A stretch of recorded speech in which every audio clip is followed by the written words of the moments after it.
O time do Palmeiras e o técnico Abel Ferreira podem estar começando a cansar de ouvir das arquibancadas a música O Palmeiras é o time da virada, hein?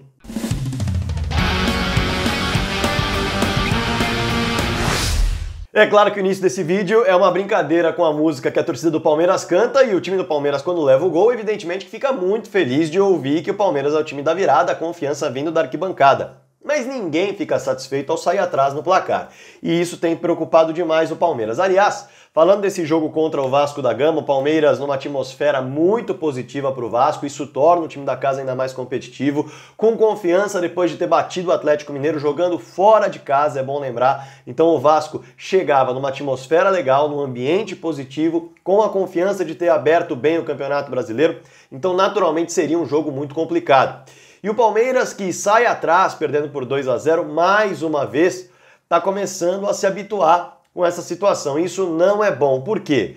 Porque eu vou começar contando a história de uma sonora, uma fala do Dudu, que está nas minhas redes sociais, inclusive, de quando eu perguntei a ele, lá no meio de semana, depois do jogo contra o Cerro Porteño, quando o Palmeiras sai atrás também e consegue a virada dentro do Morumbi, eu perguntei a ele se não estava incomodando o Palmeiras sair atrás com alguma frequência no placar, tendo do seu time da virada o tempo todo, e o Dudu disse que sim, que o Palmeiras tem que entrar mais ligado, tem que entrar mais alerta, e que pode ser que o Palmeiras não consiga virar, e por isso tem que ficar mais esperto, porque beleza, tem dado certo, o Palmeiras virou contra o Tombense, o Palmeiras virou contra o Cerro Porteño, mas em algum momento pode não virar, e veio no jogo seguinte a resposta ao alerta que o Dudu deu. E o Palmeiras não vira o jogo contra o Vasco da Gama, apesar de ter conseguido jogar melhor, apesar das modificações do Abel Ferreira, que não esteve à beira do gramado, foi o João Martins que esteve, colocando o Garcia pela direita, o Rocha sendo um pouco mais poupado no banco de reservas, tendo o Navarro no campo de ataque, que fez um jogo interessante, colocou mais uma bola na rede. Vale destacar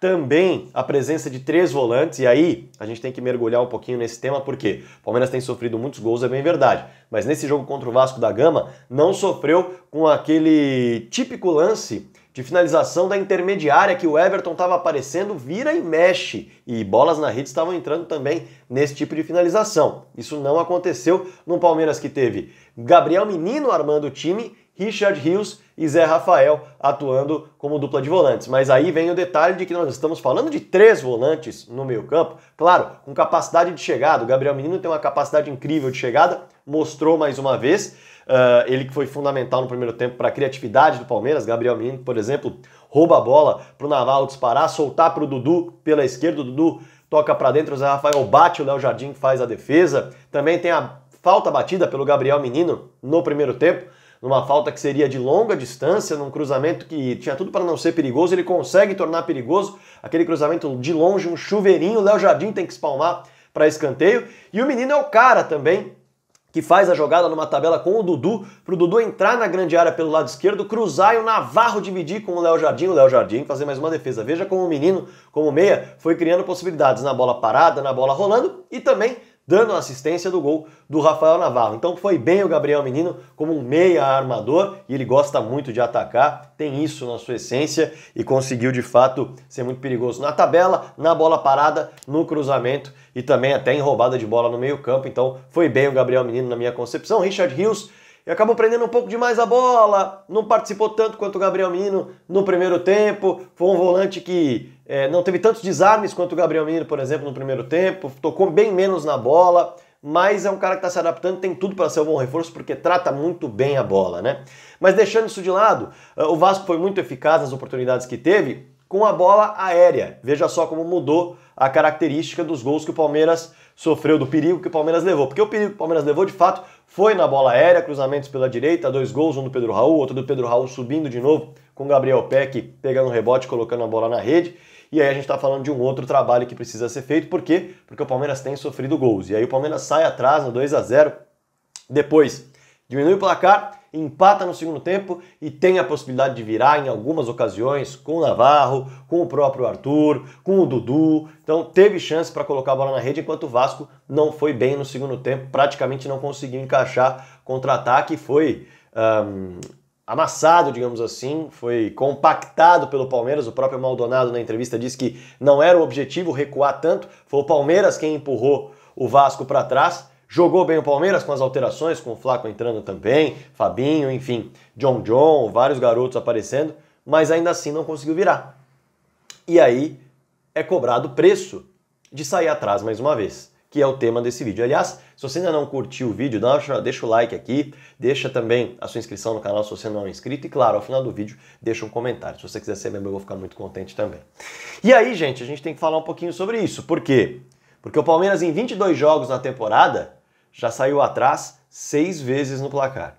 Tá? A gente está falando de praticamente aí 1 a cada 4 jogos, se a gente colocar aí que o Palmeiras não vai sair atrás nos próximos 2 jogos, vamos colocar dessa forma, 24, 6, né? É algo nesse sentido aí. Dependendo do que acontecer, o Palmeiras pode ficar saindo atrás 1 a cada 4 jogos, 1 a cada 3 jogos, dependendo da sequência que vem. O fato é que em 22 jogos saiu atrás 6 vezes. E só conseguiu virar 3.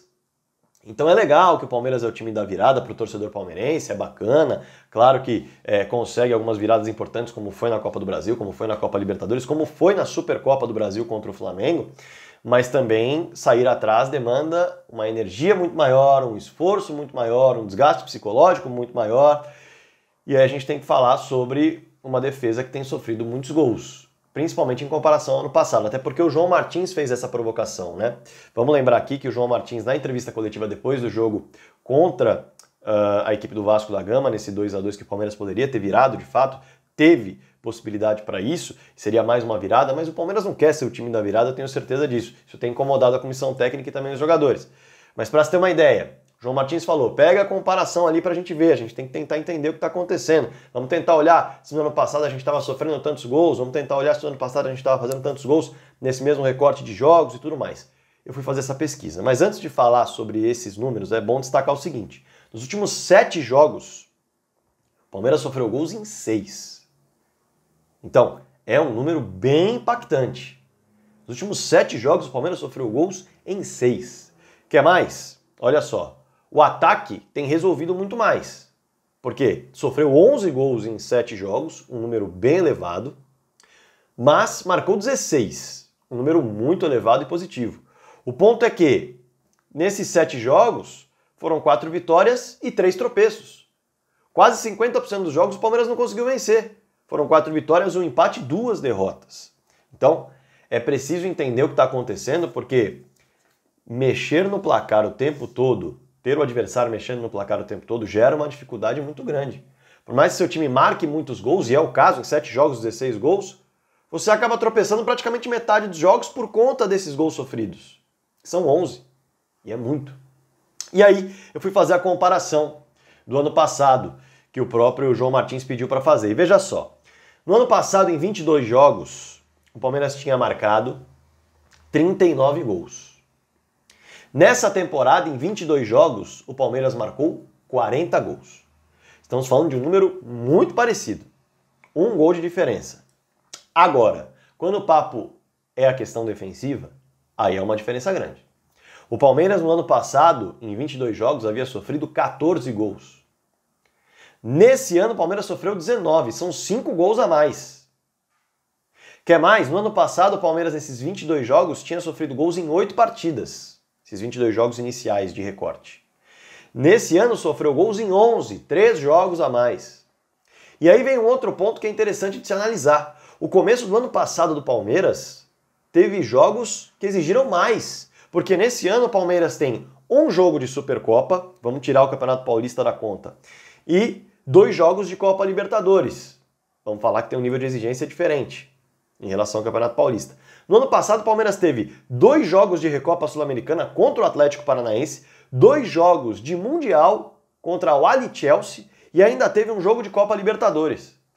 Então, além de jogos de uma exigência maior, teve um número maior de jogos de exigência grande. E mesmo assim, sofreu menos gols e sofreu gols em um número menor de partidas. Então, é inegável que o Palmeiras precisa entender o que está acontecendo para deixar de ser o time da virada. Não para deixar de ser o time que vira quando sai atrás, mas para passar a ser o time que sai mais à frente do placar do que tem saído. Porque isso gera tropeços, isso gera desgaste físico maior, desgaste mental maior e, naturalmente, gera também um time que se sente mais inseguro. porque o tempo todo está tendo que buscar a bola na rede. Então, é algo que o Palmeiras não se habituou a viver, sempre teve defesas muito firmes, muito sólidas, mas agora está com um certo desencaixe, ainda também por conta desse meio-campo que vem se transformando, vem se movimentando. Vamos lembrar que teve Jailson já no meio-campo, que acabou não encaixando. Gabriel Menino foi encaixando com o Zé Rafael, depois mudou de posição. Menino de 5, Zé de 8, depois o Menino de 8, o Zé de 5. Fabinho entrou um pouquinho. A gente pode colocar aí o Richard Rios começando a entrar também. Então, a Atuesta chegou a entrar nesse meio campo também. O Veiga, que agora está machucado, é um titular que não está nesse momento. Então, o meio campo está muito remexido. E quando você mexe muito na estrutura de meio campo de uma equipe, naturalmente ela pode ficar mais vulnerável, porque ali é onde há uma conexão dos dois lados do campo, das duas pontas, dos dois gols, da zaga com o ataque. E aí, dependendo dos encaixes das peças, naturalmente, você pode ficar um pouco mais vulnerável e até menos criativo. O fato é que o Palmeiras, em termos de criatividade, tem funcionado, mesmo com as mudanças de peças e mesmo perdendo o Rafael Veiga e o Rony, duas peças fundamentais, o maior assistente e o maior artilheiro, enquanto eles estavam no time. Agora, depois da perda desses atletas, o Palmeiras conseguiu manter um nível de criatividade interessante. O que não conseguiu manter foi uma consistência defensiva, é um problema que vem acontecendo enquanto eles estavam no time também. E agora, esse problema está pouco maior, até pelo número que eu trouxe, nos últimos 7 jogos, sofreu gols em 6. É um número que o Palmeiras precisa ficar atento, sem dúvida alguma, porque, naturalmente, o Palmeiras e o Abel gostam muito, o time do Palmeiras e o Abel gostam muito da música O Palmeiras é o time da virada. Mas também, naturalmente, não querem ouvir com tanta frequência quanto estão ouvindo nos últimos tempos, não é? É isso aí. Eu quero que você deixe seu comentário aqui embaixo para essa análise, para esse olhar, para esse ponto de atenção que o Palmeiras tem que ter nessa temporada, principalmente no olhar para as Copas, porque tomando gols que você se complica nas Copas, porque o tempo de recuperar é muito menor, geralmente em 2 jogos, às vezes um jogo, dependendo da fase de grupos, enquanto no Campeonato Brasileiro pode tirar pontos preciosos na reta final, que podem valer o título. Isso vale para todas as equipes, por isso uma atenção tão grande ao setor defensivo, que a própria comissão técnica do Palmeiras trabalha com o lema, que os ataques ganham jogos e as defesas ganham campeonatos. Será que é possível ganhar campeonatos daqui para frente, no nível de exigência de Brasileiro, Copa do Brasil e Copa Libertadores, com uma defesa que ainda não está encaixada? Certamente a comissão técnica do Palmeiras sabe que não e que precisa trabalhar e vai melhorar para isso. Esse vai ser o foco, se não já está sendo, né? Eu diria que já está sendo o foco do trabalho das últimas semanas, com certeza pelo nível de exigência que vem aí no calendário. Deixa seu comentário aqui embaixo, claro que eu quero esse comentário, quero também o seu like se você puder, e se você quiser ser membro do canal, eu vou ficar muito contente também, tá bom? Bora falar de futebol.